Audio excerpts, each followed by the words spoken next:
Pasan los días, se suman los muertos, tenemos 359 muertos dentro y fuera de hospitales. El Reino Unido es uno de los pocos países que cuenta así.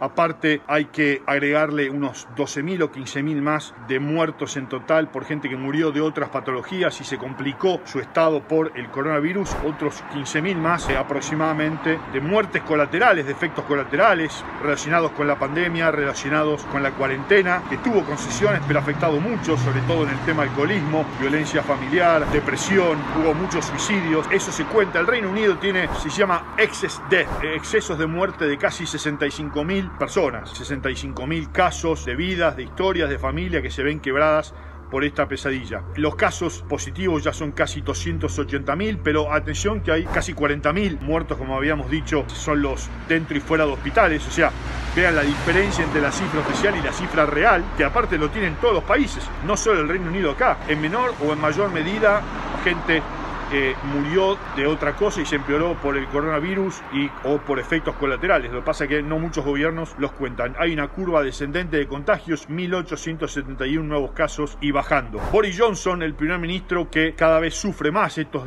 debates de los miércoles contra Sir Keir Starmer, el líder de la oposición laborista, se cuestiona muchísimo en la Cámara de los Comunes todo el tiempo el accionar del gobierno, con idas y vueltas, con los testeos lentos, resultados que tardan más de 2 días, el sistema de rastreo que todavía no usa la aplicación de Oxford.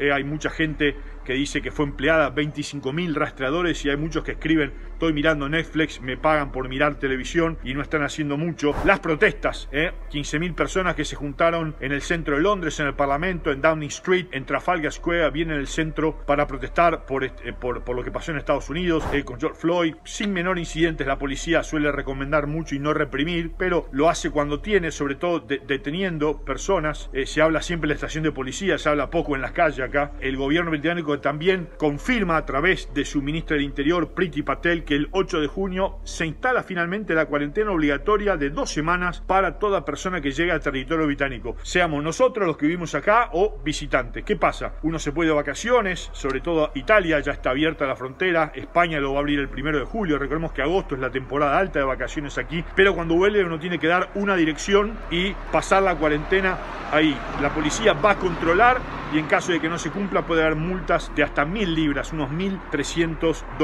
Gales anunció que el 28 de junio vuelve el colegio. Ya en Inglaterra empezaron los primarios hace un par de días y se confirma que el 70% del personal de primera línea, sean hospitales o en hogares, era de minorías étnicas, sean de raza negra o asiáticos, muchos descendientes, gente que son quinta, sexta generación de británicos, pero con esa ascendencia. Se abre todo un abanico de cuestionamientos de lo que ya va dejando esta pandemia en cuanto a la parte social, la parte cultural, la parte de vida, por supuesto, la poca preparación que tuvo y que tiene un gobierno y un país como el Reino Unido. El tema del reciclaje, acá se recicla mucho, pero obviamente es el primer día de lluvia que tenemos en un mayo que fue el mayo con más sol en la historia del Reino Unido, y eso se debe a la falta de polución, dicen también. Obviamente los animales que vimos volver en diferentes ciudades, por Londres veíamos manadas de 8 zorros, cuando los zorros siempre andan de a 1 o de a 2, han aparecido cabras en Gales, habrán aparecido ciervos en el centro de Londres también, algo que no veíamos nunca. Atención, porque se sigue muy de cerca lo que está pasando en Alemania, porque en Berlín puede haber un potencial rebrote de la pandemia. El índice de contagio subió de 0.5 a 1.95, quiere que casi una persona ya contagia a 2. Mientras tanto, abrieron muchas cadenas de fast food con el drive-thru. Cuando se va con el auto, hubo hasta 2 kilómetros de cola para comprar en McDonald's y mucha polémica con lo que pasa en Hong Kong, ex colonia británica. Hong Kong se devolvió a China en los años 90 con condiciones que se respeten las libertades de muchos ciudadanos británicos que están ahí, y los chinos parece que no lo hacen. En cuanto a la vacuna, mañana empieza el Simposio Mundial de la Vacuna por teleconferencia. El Reino Unido, que es el anfitrión, van a participar muchos países sudamericanos